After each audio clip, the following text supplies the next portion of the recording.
Good evening, Anthony. This is Catherine Sharp, and I am giving you my Sunday reflection number 2, and it's on leadership. And I probably am most passionate about this topic of all of the topics that we have discussed.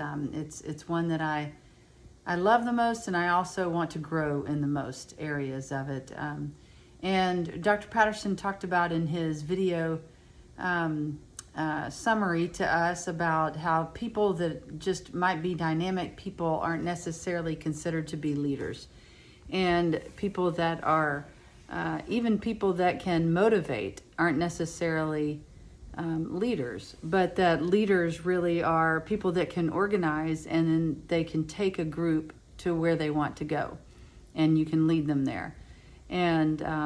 And so that was fun to hear that explanation that he gave, and I believe in that. And I think back in my work environment, I used to run be the administrator over a surgery center, and it was an eight bed surgery center. It was a day surgery center, and we had lots of pieces to a puzzle that had to come together for the day to be successful.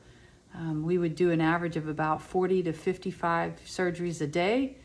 There were multi-surgeries, so we did everything from eyes to urology to neurology, a lot of gastroenterology, so lots of different specialties there, lots of doctors coming in and out. And we had to work as a team starting the night before, starting in how we sanitized the equipment, how we prepped the rooms, how the rooms were laid out exactly as they needed to be, and how they were cleaned, knowing who was coming in, and then how we communicated. If there was a problem with a doctor's schedule, who was it that would communicate that out to that physician that might know them the best, that might have that relationship with them?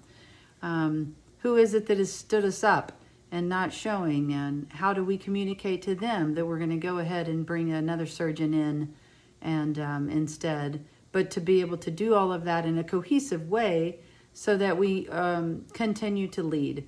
Because what I would learn is there would be people, whether it be a physician, whether it be a scrub tech, whether it be the people cleaning the rooms, they can get frustrated, and they can make a strong case as to why they think they need to shut the room down, or whatever it is that they think is right. And so it did come down to taking a leader who could stand up and say, what is our ultimate goal? Our ultimate goal is to get these 50 people through surgery in the right amount of time, and so that they can get home and get to healing. And if we can't make that happen today, we need to have a really strong reason as to why.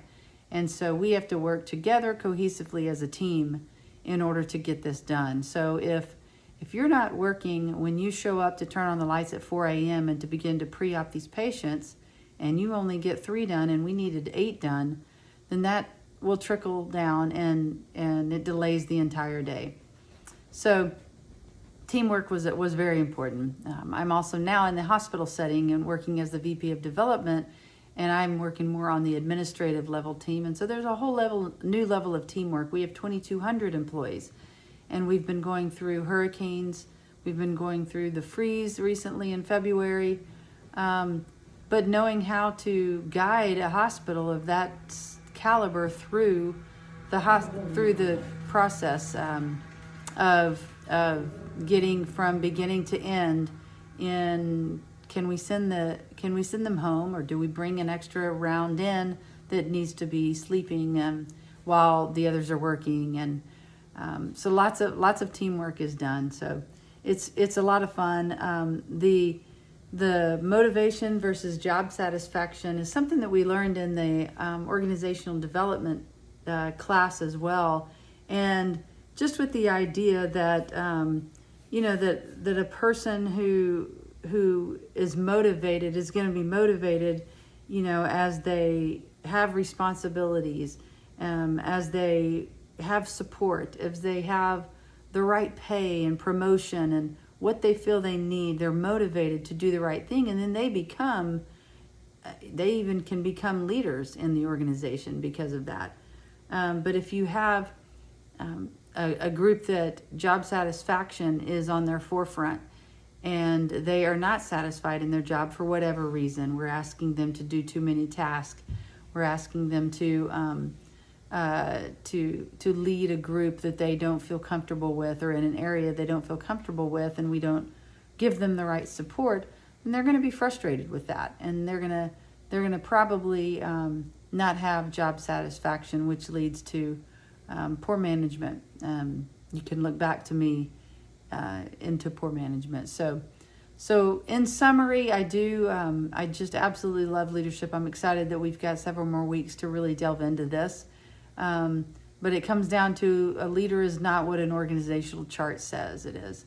Hopefully organizations get it right, and that organizational chart, you can follow it to the T where they are in the right positions and they are leading well. But I'm starting to learn that you can find leaders from all over, from all different kinds, very extroverted. They don't have to be the E on the Myers-Briggs.